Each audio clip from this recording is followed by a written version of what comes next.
Hi Paul, this is Brian again here in Twinner.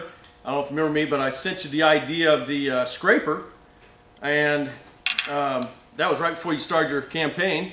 And I have another idea here I'd like you to take a look at, and I think it's pretty cool. When I first started teaching 20 years ago, I used these blocks to set my depth gauge on my dado head saw, and different widths. You know, so you take it and set your height and set your width of your dado head with the block, 5/8, whatever block.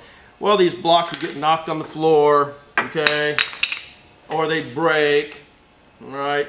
And I'd constantly tracking them down with kids. Well, I said, I got to figure out a way to keep those things closer to my saw. So I came up with the idea of just embedding some magnets in some plastic and engraving the measurements on there, 1/4, 1/2 inch, 3/8. And that's all I have so far, just playing around with it, see if it'd work.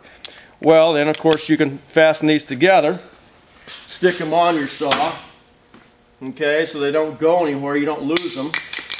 Or I like to keep them up here on my fence so they don't go anywhere, and I'm not constantly tracking them down, so I'm saving a ton of time.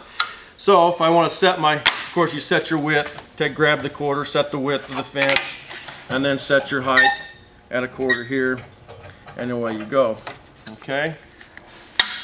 So that's how I use them on my dado head. And I think, you know, if you took like this type of plastic that you use on your pocket chisel, would be real nice with that, with this idea. It'd be durable, different color. You can engrave in there the measurements, so on and so on. Okay. Another application I use them for, I use them to set the depth of my mortiser. So if I just set that flush to the top of my wood, bring this down, feel that where that touches, set my depth gauge, and I'm ready to go for the depth of my mortise. Okay. I can also use them over here on the drill press. All right, where you want to drill, set them there and take the difference of your wood, of course. Set your stop. Got the whole depth, correct hole depth that you want. And of course, these stick anywhere really nice.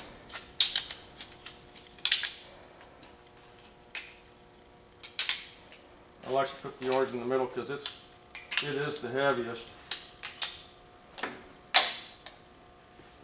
And then of course you constantly have a depth gauge on all your machines. So that's my idea, Paul. Tell me what you think. All right, take care. Bye.